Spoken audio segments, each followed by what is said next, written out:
দ্বিতীয় বিশ্বযুদ্ধের পর ইউরোপের মাটিতে সবচেয়ে বড় সংঘাত, চারদিকে শুধু ধ্বংস আর হাহাকার। কিন্তু কেন কেন হঠাৎ ২০২২ সালের ২৪শে ফেব্রুয়ারি রাশিয়া ইউক্রেনের ওপর এমন ভয়াবহ আক্রমণ করে বসল? এর পেছনে কি শুধু ন্যাটোর রাজনীতি, নাকি লুকিয়ে আছে শতাব্দীর পুরনো কোনো ক্ষোভ?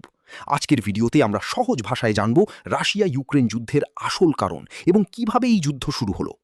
গল্পটার শুরু কিন্তু ২০২২ সালে নয়, এর শিকড় লুকিয়ে আছে ইতিহাসে। ১৯৯১ সাল পর্যন্ত ইউক্রেন ছিল সাবেক সোভিয়েত ইউনিয়নের অংশ। সোভিয়েত ইউনিয়ন ভেঙে যখন ১৫টি নতুন রাষ্ট্র তৈরি হয়, তখন ইউক্রেন স্বাধীন দেশ হিসেবে আত্মপ্রকাশ করে। রাশিয়ার কাছে ইউক্রেন সবসময়ই ছিল তাদের ছোট ভাইয়ের মতো। কিন্তু ইউক্রেন স্বাধীন হওয়ার পর থেকেই ধীরে ধীরে রাশিয়ার প্রভাব থেকে বের হয়ে পশ্চিমা বিশ্ব বা ইউরোপের দিকে ঝুঁকতে শুরু করে। আর এটাই মেনে নিতে পারছিল না মস্কো। যুদ্ধের সবচেয়ে বড় কারণ হল ন্যাটো বা উত্তর আটলান্টিক নিরাপত্তা জোট। এটি একটি পশ্চিমা সামরিক জোট যার নেতৃত্ব দেয় আমেরিকা। রাশিয়া শুরু থেকেই দাবি করে আসছে ন্যাটো যেন পূর্ব ইউরোপে তাদের সীমানা আর না বাড়ায়। কিন্তু ইউক্রেন সংবিধানে সংশোধন এনে ন্যাটো সদস্য হওয়ার জন্য জোর চেষ্টা চালাতে থাকে। রাশিয়ার প্রেসিডেন্ট ভ্লাদিমির পুতিনের ভয় ছিল ইউক্রেন ন্যাটোতে যোগ দিলে পশ্চিমা মিসাইল ও সামরিক বাহিনী সরাসরি রাশিয়া সীমান্তে চলে আসবে, যা রাশিয়ার নিরাপত্তার জন্য এক বিরাট হুমকি। ২০১৪ সালে ইউক্রেনে এক বড় রাজনৈতিক পরিবর্তন ঘটে। তৎকালীন রাশিয়ার অনুগত প্রেসিডেন্ট ভিক্টর ইয়ানুকোভিচকে গণ আন্দোলনের মুখে ক্ষমতা ছাড়তে হয়। ইউক্রেনে ক্ষমতায় আসে একটি পশ্চিমাপন্থী সরকার। এই ঘটনার পরই রাশিয়া ক্ষিপ্ত হয়ে ইউক্রেনের অংশ ক্রিমিয়া উপদ্বীপ সামরিক শক্তি দিয়ে দখল করে নেয়। একই সাথে ইউক্রেনের পূর্বাঞ্চল, যাকে ডনবাস বলা হয়, সেখানে রুশপন্থী বিচ্ছিন্নতাবাদীদের উস্কে দেয় রাশিয়া। ফলে ২০১৪ সাল থেকেই সেখানে একটা ছায়া যুদ্ধ চলছিল। পুতিন বহুবার দাবি করেছেন ইউক্রেন আসলে কোনো সত্যিকারের স্বাধীন দেশ নয়, এটি ঐতিহাসিকভাবে রাশিয়ারই অংশ।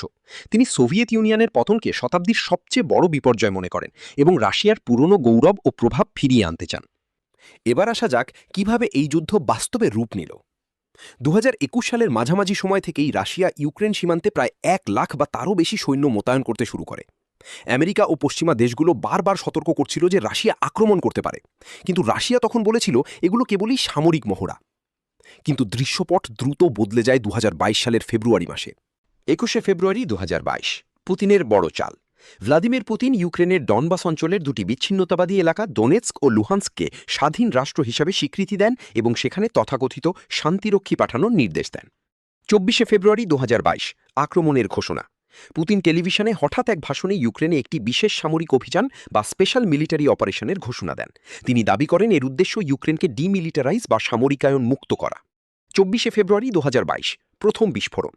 ভাষণ শেষ হওয়ার কয়েক মিনিটের মধ্যেই ইউক্রেনের রাজধানী কিয়েভ, খার্কিভ সহ বিভিন্ন বড় বড় শহরে রাশিয়ার মিসাইল হামলা শুরু হয়। চারিদিকে সাইরেন বেজে ওঠে, শুরু হয়ে যায় পূর্ণাঙ্গ যুদ্ধ। রাশিয়া ভেবেছিল কয়েকদিনের মধ্যে কিয়েভ দখল করে তারা ইউক্রেনের সরকারকে ফেলে দেবে, কিন্তু ইউক্রেনের প্রেসিডেন্ট ভলোদিমির জেলেন্সকি দেশ ছেড়ে পালাননি এবং ইউক্রেনের সেনাবাহিনী ও সাধারণ জনগণ রাশিয়ার বিরুদ্ধে অবিশ্বাস্য প্রতিরোধ গড়ে তোলে। পশ্চিমী দেশগুলো ইউক্রেনকে শত শত কোটি ডলারের আধুনিক অস্ত্র দিয়ে সাহায্য করতে শুরু করে।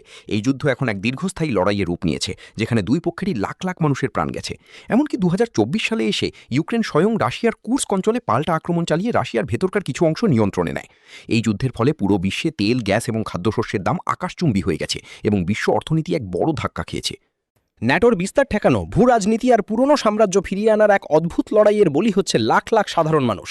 আপনার কি মনে হয়, এই যুদ্ধ কি আলোচনার মাধ্যমে থামানো সম্ভব, নাকি এটি তৃতীয় বিশ্বযুদ্ধের দিকে এগোচ্ছে? কমেন্ট করে আপনার মতামত জানান। ভিডিওটি ভালো লাগলে লাইক করুন এবং এমন আরও তথ্যবহুল ভিডিও দেখতে চ্যানেলটি সাবস্ক্রাইব করে রাখুন। দেখা হবে পরের ভিডিওতে। ধন্যবাদ।